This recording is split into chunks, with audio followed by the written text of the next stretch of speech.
Day 3 of the Donnie Rowe trial saw a wrecker bring the original crime scene, a corrections bus, to Eatonton's courthouse. Then, jurors listened to the 21st witness for the prosecution against Rowe, who was accused of murdering Curtis Billue and Christopher Monica. Molly Jett was in Eatonton reporting on a very busy day inside the courtroom and out.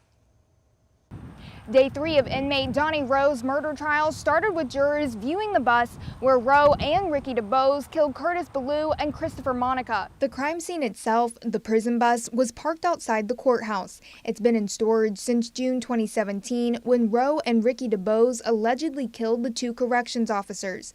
Defense lawyers argued jurors didn't need to see the bloody bus, but Judge Brenda Trammell disagreed. After jurors walked around and inside of the bus, they went back inside and listened to prosecution witness number 21, Patrick Hale. So I had my daughter on the back floorboard of my vehicle, and that's when I gave my phone to my daughter. And then that's when my wife had my daughter start singing, "Jesus Loves Me, This I Know." That's Hale describing how Rowe and Dubose came out of the woods near his home while Hale waited for police to arrive. In June of 2017, Hale, his wife, and his 3-year-old daughter lived in Rutherford County, Tennessee.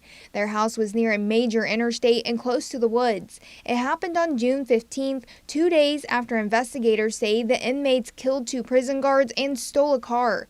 Authorities were looking for the 2 men all over the southeast. I went to the safe and grabbed 2 guns, proceeded to load the guns. And that's when I stepped up to the back of my carport where I can see the entire back property line. I started on my left and panned over to the right. When I got to the very far right-hand corner where me and my daughter were just at is when I saw 2 gentlemen climb up out of the creek and start towards my house. So he left the house and got in his car to call 911 and prayed that they answered. And I ran inside, grabbed my daughter like a football, and ran her outside to my vehicle. His daughter was crying while he was on the phone with 911.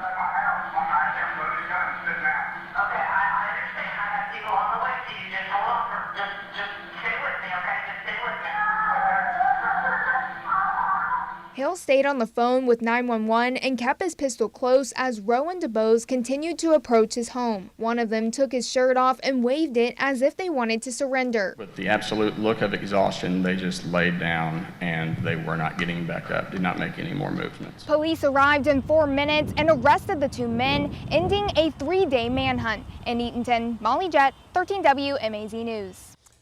Molly said the prosecution rested their case today as court wrapped up. Then Donnie Rowe addressed the court saying he will not testify in his own defense. Rowe faces both malice murder and felony murder charges. He could face the death penalty if convicted on the murder charges.